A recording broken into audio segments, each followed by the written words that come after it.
Do you know what fruit should actually be a part of every holiday festivity? Hi, I'm Bernice Hunt, and I am a brain health specialist. I work with women just like you who are starting to notice a few recall and memory issues, and I help you to stay sharp so that as you age, you can still travel, have fun with your grandkids, and experience new adventures without missing a beat. As a retired teacher, I know the importance of scaffolding, of starting small and building upon it until you reach that level of efficiency or proficiency that you need.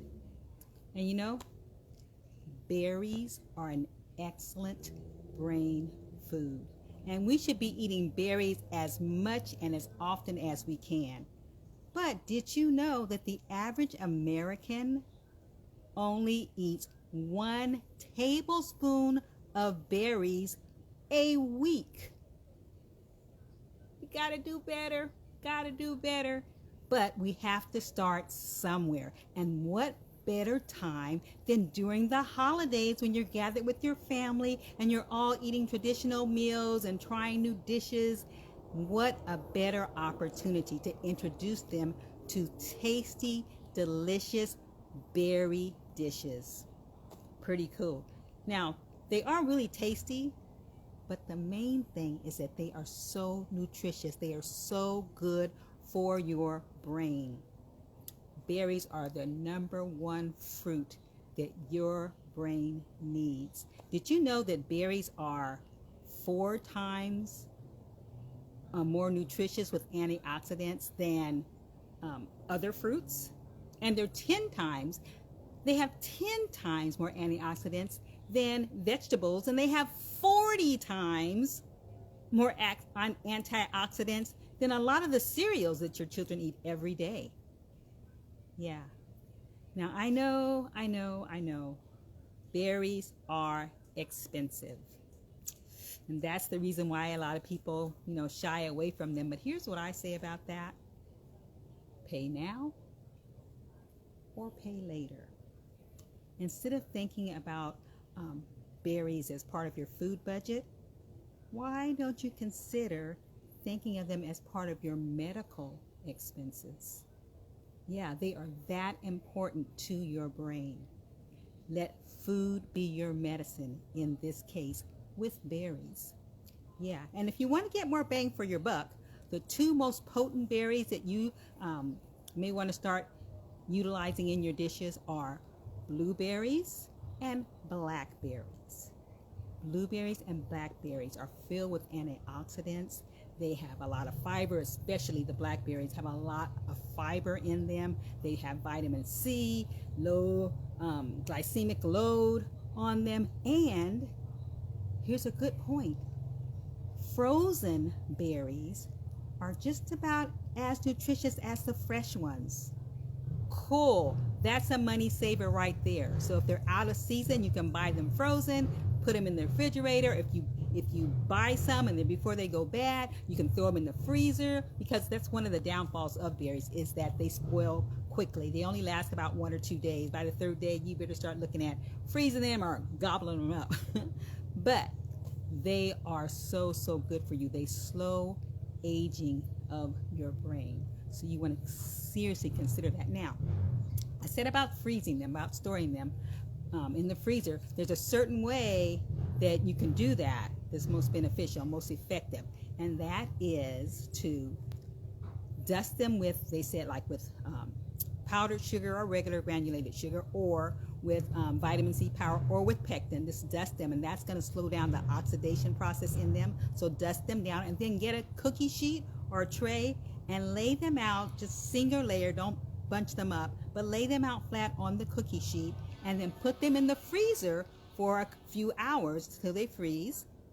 Then put them in a freezer bag, and that's going to help them not clump all up. You've gotten frozen vegetables and they're all, it's one big rock, You don't want one big rock. You want them still to be loose and individualized. So that's the good way, recommended way of freezing them. Now, the good thing is that you can freeze them. The not so good thing is how you thaw them out, because you would think you might just to be able to thaw them out in the refrigerator or on the counter, but doing that is going to make you lose a lot of nutrients. So slow thawing is not recommended. Actually, what they recommend is that you nuke them, that you put them in the microwave and thaw them out quickly. Flash thawing, they call it. Yeah, so that's what they say, so give that a try. But you know what? There's so many things you can do with them. I remember when I was little, my mom used to make peach cobbler. That was our traditional family gathering dish that everyone loved, peach cobbler. And she showed me how to make it. And so when I became an adult, I became the go-to peach cobbler person. I'm bringing the peach cobbler, and it was delicious. I showed my son how to make it, and now he's the go. I done passed the baton. So now he's the go-to peach cobbler guy. I don't make peach cobblers anymore. And I even showed one of our granddaughters how to make peach cobbler. And I hope to show my great granddaughter eventually how to make peach cobbler. But that's not my point. My point is my mother used to make peach cobbler, which was very delicious. And occasionally, though, I think she would always buy it. I don't remember her actually making it, but she would buy a boysenberry cobbler. And I got to tell you, the boysenberry cobbler was delicious. In fact, I think I liked it actually more than the peach cobbler. But I didn't know that it was also more nutritious for you. So you can do a lot of things with berries. You all know that you can make all kind of berry pies and, like I said, cobblers and tarts and pastries and things. You can also make all kind of sauces and jams and preserves and jellies and all of that with berries. Yeah, so maybe that's something you would like to look into, because like I said, they are excellent for your brain. Now, I want to say a word about cranberries. So, but before I get to that, let me go ahead and tell you about selecting them, because you need to know that. Because number one, you should always, for any berry, look for organic, because they're on, the Dirty Dozen list. They're way up there every year on pesticides and chemicals. So you don't want to slough off on that. I know it's a little more expensive, but trust me, you're paying for medicine that will pay off for you later and for your family. So you want to go organic with that. You also want to either try to go to the U-Pick berry farms or farmers markets would be a good choice for you to go to versus just in the store. Or you can grow some yourself. Yeah, that's an idea. Or you can, like I said, buy them frozen. Okay, so those are selections. All right, so I want to go quickly about cranberries, because that's our, fruit of the season for Thanksgiving and for Christmas is cranberry sauce and all of that. And cranberries are potent in antioxidants and all of that. Whoa, earthquake? No. Antioxidants and all of that. But the thing about cranberries is, number one, fresh whole cranberries is what you really want. And those are pretty seasonal. In fact, today I was at the store and I got a few bags so I can put some in the freezer, because you can freeze them and use them later on. So that's going to be my solution. And you know what? I realized that I had never eaten a fresh whole cranberry. Had all kind of cranberry sauce, love cranberry sauce, but I didn't realize it was a jellied cranberry, and actually it was just the strained juice from the cranberry that's, I wasn't getting all that nutrients. In fact, from the juice, when it's juiced cranberry, you only have like 50% of what you would get if it was the whole fresh cranberry. And when it's dried cranberries, which is all the rage now, and I use them too, I put them in my stuff as well, and they don't say not to put them in there because they are, good for you, but you're only getting 20% of the antioxidants, and that's just a little bit. But because they do have a lot of them in there, you still are getting some, so don't stop using them. But the best bet is to try to eat the fresh ones. So today I was at the store and I got some, and I came home and I made my quinoa breakfast that has all my concoction that has all my stuff in there, which is delicious. I made it, and I said, let me first taste the cranberry. So I tasted it, and it was a little tart. You guys might have seen my little video. It was a little tart, but it wasn't like nasty. So I put some in, poured some on my quinoa bowl, and mixed it up with my cantaloupe and my blueberries and raspberries and blackberries and all the seeds and stuff that are in there, and ate it that way. And guess what?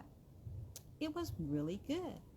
The sweetness in the other things kind of camouflaged the tartness of the cranberry. And so it was all good. And I was really happy because I was getting the total nutritious value. They were organic cranberries. So I was getting all of the nutrition in the cranberries. And I was pretty happy about that. So that was a win-win for me. So, but cranberries, you want to try to do that in this season. Try to get as many bags as you can and freeze them, and then find ways. Like you can make the cranberry jelly, which is it called jelly? It's like the cranberry sauce, but with the fresh cranberries that you cook yourself and stuff. I had only done that for the first time like 3 years ago. Yeah, city girl here, I guess. I didn't know that. I didn't know it was that easy, and so I hadn't done it, but it was delicious. And so yeah, I will be doing it again. But try those ways and get those cranberries in there. Now I wanted to talk about strawberries and apples because those are strawberries, really common berry, and apples are really common fruit. But I'm not going to have enough time today to talk about that because we use those a lot for the holidays. So I wanted to touch that, but I'm going to touch up on that next time. So next week I'll be talking about that. But for today, I found a no sugar homemade jam recipe using frozen fruit. Really simple. So if you'd like to get that recipe, I'd be happy to share that with you. Just comment below or private message me. I will give that to you. And I just want you to remember that berries are your go-to fruit for your brain. And your brain's destiny is in your hands.